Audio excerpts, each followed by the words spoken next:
Hello అండి, నమస్తే. అసలు ఈ చంద్రబాబు స్కిల్ డెవలప్మెంట్ స్కామ్ ఏంటి? దీని వెనకాల ఉన్నది స్టేట్ గవర్నమెంటా, సెంట్రల్ గవర్నమెంటా?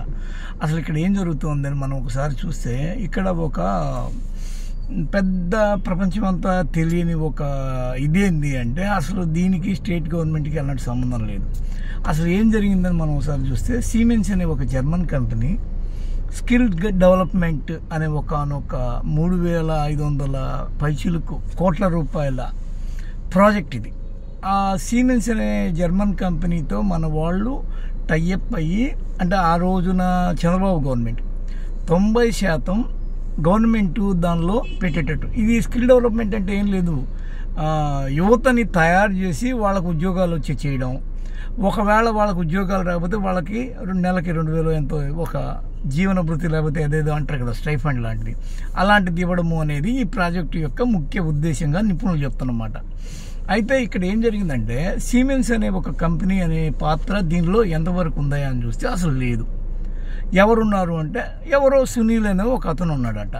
అసలు సిమెన్స్ అనే నిజమైన కంపెనీ ఉండడము, దీనిలో ఇన్వాల్వ్ అయ్యి వాళ్ళ ద్వారా ఈ ప్రాజెక్టు ఓకే కావడము అనేది అసలు జరగలేదు. దానికి సంబంధించిన డాక్యుమెంటేషన్ ఇంతవరకు జరగలేదు అనేది ఇక్కడ జరుగుతున్న అతిపెద్ద మిస్టరీ.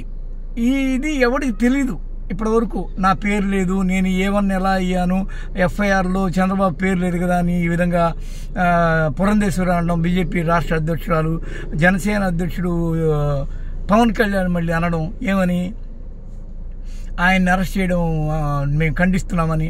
అంటే వీళ్ళకి ఏవి తెలియకుండా చాలా రకాలుగా ఊహలు చేసుకోవడం. ఆ తర్వాత తెలుగు తమ్ముళ్ళందరూ అసలు ఇదంతా డొల్లా స్కాము, దీనిలో ఎలాంటి ఇన్వాల్వ్మెంట్ లేదు చంద్రబాబుకి, ఇవన్నీ చాలా గందరగోళంగా వీళ్ళు మాట్లాడుకొని సోషల్ మీడియాలో ట్రోల్ ఎత్తిస్తున్నారు.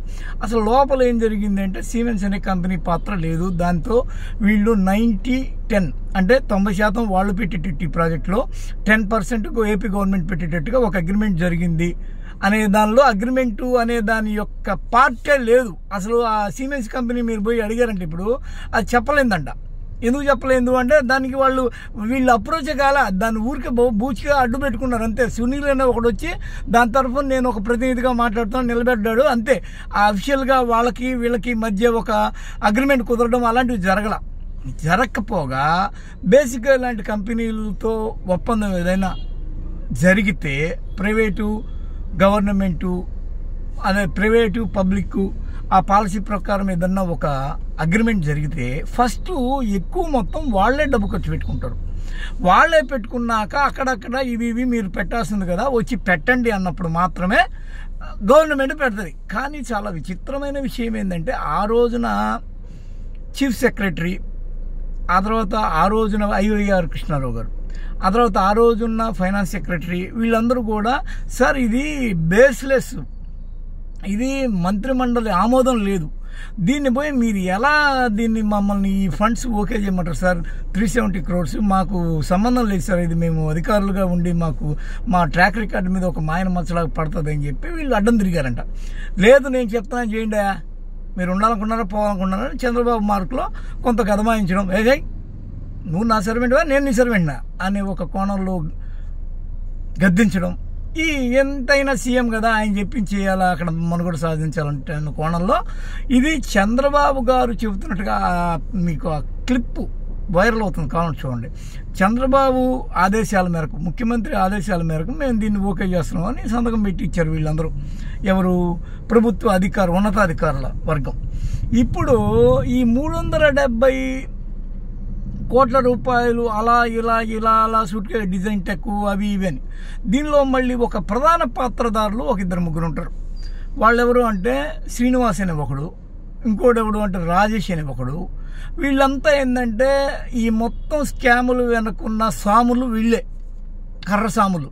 వీళ్ళని ఆ కర్ర ఆడిస్తూ ఉంటుంది, ఏది చంద్రబాబు లోకేష్ అనే కర్ర ఆడిస్తూ ఉంటే వీళ్ళు ఆ పాత్ర పోయి ఇదో ఈ సూట్ కేసు ఇంత, ఆ సూట్ కేసు ఇంత, దానికి ఆ కంపెనీ ఓపెన్ చేయడం, దానిలో ఫండ్ చేయించుకోవడం, ఆ ఫండ్ తీసుకుపోయి సార్కి, పెద్ద సార్కి అంటే చంద్రబాబు నాయుడు గారికి ఇవ్వడం, ఇవన్నీ వీళ్ళు పాపం పాత్రదారులు అనమాట. వీళ్ళు ఆయన సూత్రధారి చెప్పి చేయించడం. ఇప్పుడు అందుకే వీళ్ళిద్దరూ అమెరికా ఒకళ్ళు ఇంకోళ్ళకి వెళ్ళిపోయారు, విదేశాలకు వెళ్ళిపోయారు. ఎందుకు అంటే ఇప్పుడు మల్లెల బాబ్జీ లాంటి కొందరు ఉన్నారు, వాళ్ళు ఎందుకు హతమారిపోయారంటే ఇలాంటి రాజకీయాల్లో కీలక పాత్ర పోషించబడడం వల్ల కొంత వెళ్ళిపోయారన్నమాట. అట్లాగే రేపటి రోజున వీళ్ళ ప్రాణాలకు కూడా గ్యారంటీ ఉందా లేదా అంటే కూడా చెప్పడానికి వీలు లేదు అని చెప్పేసి అంటున్నారు ఎవరు, కొందరు న్యాయ నిపుణులు. ఎందుకు అంటే వీళ్ళుగా నిజంగా ఎక్కితే మొత్తం వ్యవహారం బట్టబయలైపోద్ది. ఈ విషయాన్ని చాలా స్పష్టంగా క్లియర్ కట్గా డిస్క్రైబ్ చేయడానికే నేను చేస్తున్న ఈ ప్రయత్నం. సరే, ఇది ఫైనల్గా స్టేట్ గవర్నమెంట్ కుట్ర ప్రకారం చేస్తుంది. ఇక్కడ సెక్రటరీ జవహర్ రెడ్డి, డీజీపీ రాజేందర్ రెడ్డి, దీని ఆపరేషన్ చేసేదంతా సజ్జల రెడ్డి, ఆ తర్వాత దీన్ని ఆదేశించిన జగన్ రెడ్డి అని పిచ్చి పిచ్చి వాగుళ్ళు, పిచ్చి పిచ్చి భ్రమలు, పిచ్చి పిచ్చి మాటలు మాట్లాడుతున్నారు. అసలు వీళ్ళకి సంబంధమే లేదు. ఈ సిఐడి అనేది ఒక టూల్ లాగా పనిచేస్తుంది. ఇది అసలు ఎక్కడి నుంచి పుట్టింది అంటే 370 కోట్ల రూపాయలని చూసారా, ఆ 370 కోట్ల రూపాయలు ఇలా వెళ్ళి ఈ డిజైన్ టెక్ అలాంటి సూట్ కేస్ కంపెనీలు, ఈ శ్రీనివాసు ఈయన పిఏ, ఆ తర్వాత రాజేష్ అని ఒకడు, వీళ్ళ ద్వారా ఇది సర్కిల్ అయి తిరిగి చంద్రబాబు నాయుడు చేతుల్లోకి వెళ్ళిపోయేది. ఆయన దగ్గరికి క్యాష్ రూపంలో, హార్డ్ క్యాష్ రూపంలో వాటిని డ్రా చేసి తీసుకుపోయి ఆయనకి ఇచ్చేసేవాళ్ళు. అయితే ఇక్కడ జరిగింది ఏంటంటే జిఎస్టీ ఏం చేసిందంటే వీటన్నిటికీ ఈ 370 కోట్ల జిఎస్టీ లెక్కలేవి, మీరు జిఎస్టీ కట్టారా లేదా అన్నప్పుడు ఉలికిపడ్డారు వీళ్ళందరూ. మేము ముందే చెప్పామా ఇట్లాంటి ఒకటి జరుగుతుంది అన్న కోణంలో మాట్లాడుతున్న ఎవరు అంటే ఐవైఆర్ కృష్ణారావు లాంటి ఆ రోజుల్లో ఉన్న చీఫ్ సెక్రటరీ, ఫైనాన్స్ సెక్రటరీ లాంటి వాళ్ళు. ఇప్పుడు దీనిలో మీరు అర్థం చేసుకోవాల్సింది ఏంటంటే ఇది స్టేట్ గవర్నమెంట్కి ఎంత మాత్రం సంబంధం లేని ఒక సబ్జెక్టు. ఇది సెంట్రల్ గవర్నమెంట్, అది ఐటీ